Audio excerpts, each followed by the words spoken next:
Mais tout de suite, on retrouve Didier, et c'est bien que Didier témoigne, puisque vous, Didier, vous avez été un peu déçu, vous avez réalisé un fantasme qui vous a déçu. Bonjour. Bonjour Brigitte, bonjour Bruno. Bonjour Didier. Alors oui, effectivement, c'est mon cas. C'est un fantasme que je partage, je pense, avec la plupart des hommes, c'est-à-dire un plan à trois, donc avec ma compagne et une personne que l'on avait choisie, entre guillemets, qui était consentante, bien évidemment. Hein. Ça va Quand de vous dites soi. une personne, c'est une femme ou un homme? Une femme, oui, exactement. C'était une femme. Mmh. Et moi, c'était une situation que je m'étais projetée depuis déjà fort longtemps, et c'est quelque chose que j'ai partagé assez tard comme fantasme avec ma compagne, qui dans un premier temps n'était pas pour, n'était pas contre, et je veux pas dire que je l'ai eu à l'usure, mais c'est quelque chose qui revenait dans les conversations, ce fameux plan à trois, et puis l'opportunité s'est présentée. Mmh.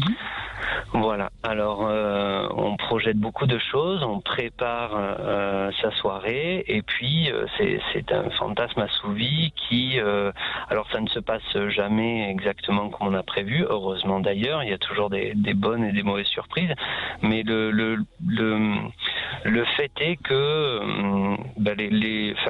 moi je parle pour moi, mais on a toujours l'impression qu'on peut, en tant qu'homme, tout faire, tout réaliser, tout gérer, que ça va bien se passer, qu'on l'a préparé et que ça va être merveilleux. Or, force est de constater qu'on peut pas se dédoubler en tant qu'homme. Peut-être un plan à trois avec deux hommes, c'est plus facile, mais j'en ai gardé un souvenir de frustration, un petit peu. Pourquoi Alors frustré de quoi? Alors, parce que pendant l'acte, il m'était impossible. Enfin, moi, je suis dans le partage et dans le plaisir, et j'aime que ce soit pour tout le monde pareil. Voilà, je veux que ce soit partagé, et manifestement, c'est quelque chose que moi je ne suis pas arrivé à faire. Mais étant trois, c'est vrai que j'avais sous-estimé un petit peu le côté comment dire, lesbien de ma compagne, qui devait aussi se laisser aller à des plaisirs autres qu'avec moi. C'est-à-dire que pour s'occuper tous les trois pendant le moment qu'on s'était fixé, il faut aussi cette part d'ouverture. Il faut vous voulez non dire que accepter l'autre, quand mais les deux aussi, femmes, quand les deux femmes se donnaient du plaisir, vous vous sentiez un peu exclu, c'est ça? Alors pas du tout, c'est le contraire. En fait, je pensais que ma compagne serait plus ouverte à avoir des échanges avec la troisième personne, avec l'autre femme. Donc vous avez eu l'impression que c'est elle qui s'est sentie exclue? Ben non plus, mais qu'il n'y a pas eu vraiment d'échange entre elles, et c'était un petit peu, je pense alors comme tout fantasme, si on en parle trop, c'est plus tellement un fantasme, il n'y a plus trop de découvertes. Oui, mais Didier, excusez-moi, je vais vous obliger à être plus précis. À quel moment vous vous êtes senti frustré? Est-ce que c'est parce que vous étiez en train de faire l'amour à cette troisième, à la troisième personne, et qu'à ce moment-là, vous avez l'impression que votre femme, elle était un petit peu en retrait? Est-ce que c'est quand vous étiez avec, vous voyez, essayez de nous dire à quel moment? Oui, alors voilà. Et à cause de quoi? Moi, en fait, voilà, j'étais avec ou l'une ou l'autre, je pouvais pas m'occuper des deux en même temps, et donc c'est-à-dire vous pénétriez l'une ou l'autre? Exactement, et il y en avait une qui s'ennuyait. C'est ça, d'accord. Parce que justement, toutes les deux ne savaient pas s'embrasser ou se faire... D'accord. Exactement. Okay. Et naturellement, et donc vous vous sentiez observé. Ça va découler, mais voilà, exactement. Ouais. Et une ambiance et vous un vous petit sentiez peu observé. voilà, et vous vous sentiez observé par l'autre, et au fond, quelque part, vous n'êtes pas du tout exhibitionniste, et ça vous mettait un peu mal à l'aise. Exactement, ça m'a mis mal à l'aise. Ma compagne était un petit peu mal à l'aise, et je pense que personne n'en est vraiment ressorti satisfait de cette expérience. Mais j'entends très bien, je vois très bien ce qui s'est passé, mais c'est pas grave. Si vous en avez pas, enfin si ça n'a pas mis de gêne dans votre couple après, c'est pas grave. Vous avez essayé un truc, ça n'a pas été passionnant, et vous ne recommencerez pas. Exactement, je vous suis tout à fait sur ce chemin-là, parce que ça a été une expérience, on est allé au bout de quelque chose, ça n'a pas été concluant, je garde quand même un petit côté, l'échec entre guillemets, mais comme tout dans la vie, on ne réussit pas tout, et c'est un fantasme que peut-être a posteriori, j'aurais peut-être gardé comme fantasme non assouvi. Oui, du coup, ça vous excite plus d'imaginer d'être à trois. Mais moi, je trouve pas que c'est un échec, parce que vous avez su, dans le couple, essayer quelque chose sans que ça détruise votre couple. C'est pas un échec. C'est bon. Parfois, on décide quelque chose, et puis finalement, on n'en retire pas la joie ou le plaisir qu'on en attendait. Mais c'est pas forcément pour ça qu'il faut considérer que c'est un échec.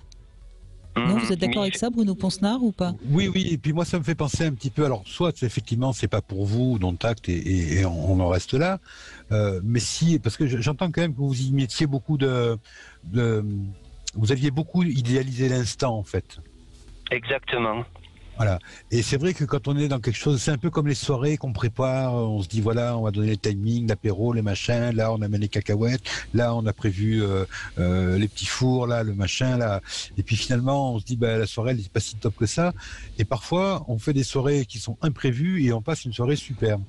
Et c'est pas forcément la qualité de la soirée, c'est est-ce que j'ai lâché ou pas, et est-ce que j'ai su apprécier ce qu'on me proposait, ce qui s'offrait à moi. Ça, c'est la première chose. La deuxième chose, c'est un petit peu comme quand on va au cinéma, on aime tel type de film, on regarde le casting, on dit tiens, il y a des grands acteurs que je connais, que j'aime, et puis on se retrouve devant un film qui est plat. Et même les grands acteurs font des films plats. Là, c'est un peu pareil. J'allais dire que dans la projection d'un scénario à trois, quand c'est fantasmé, c'est toujours idéal. Quand c'est vécu, ça peut être bien, ça peut être moins bien. Alors, est-ce que ça doit vous faire arrêter ou pas? Ça, c'est quelque chose qui vous appartient. Et quand je dis vous, là, je vous englobe vous et votre femme. Est-ce qu'elle a envie de recommencer? Est-ce que... voilà, c'est une occasion qui s'est présentée. Après, c'est vous qui prendrez les décisions on en reste là. Mais c'est pas non plus... voyez-le comme quelque chose d'un enrichissement de votre intimité. Après, peut-être qu'un jour, il y aura une autre occasion qui sera plus spontanée, moins préméditée, et que vous en tirerez peut-être plus de plaisir. Je sais pas, hein, c'est que des questions que je vous pose là. Bien sûr, mais en tout cas, ça montre bien. Ouais, ça montre bien qu'on est tous les deux d'accord pour vous dire que c'est pas un échec. Il faut pas voir ça comme un échec, parce que sinon ça ferme une porte, et ça ferme même la porte de votre fantasmatique, voyez. D'accord. C'est juste une expérience qui n'a pas été. Vous voyez. C'est juste le mot échec qu'il faut retirer de cette expérience. Et puis après, bon, la vie continue et vous verrez bien. Ça se trouve Michel, une porte que vous avez refermée? Oui, alors c'est quelque chose qu'on a essayé, qui n'a pas fonctionné, et je pense qu'à l'avenir, sauf surprise, quelque chose d'inattendu, mais c'est pas quelque chose que l'on va aller chercher ou que l'on va solliciter, ou on sautera sur l'occasion. Je pense que c'est quelque chose, on s'est tourné vers d'autres idées, d'autres choses. C'est vrai que ça nous a pas brisé en tant que couple, on en rigole parfois. Il nous a fallu du temps quand même pour le digérer, entre guillemets, hein, voilà. Mais pour nous c'était un one shot un peu. Mais je pense aussi, Didier, que quelque part ça a été pris de manière trop sérieuse au fond. Je pense qu'il y a eu à la fois, Bruno Ponsnard vous l'a dit, il a raison, peut-être un peu trop d'idéalisation, et en même temps la pratique a été peut-être un peu trop sérieuse. Vous avez été laborieux. Je fais l'amour avec une, je fais l'amour avec l'autre. Vous auriez plus joué, peut-être que ça se serait mieux passé. Mais bon, c'est une hypothèse. Je n'ai pas forcément raison. Un peu dans une histoire de performeur, quoi. Il fallait satisfaire ces deux dames. Après, c'est déjà compliqué la rencontre à deux. Donc à 3, vous vous rendez compte que les chances d'osmose sont encore plus difficiles. Voilà. En tout cas, merci Didier de nous avoir raconté. C'est important aussi d'avoir ce genre de témoignage. Et on se retrouve dans un instant avec Rémi. À tout de suite.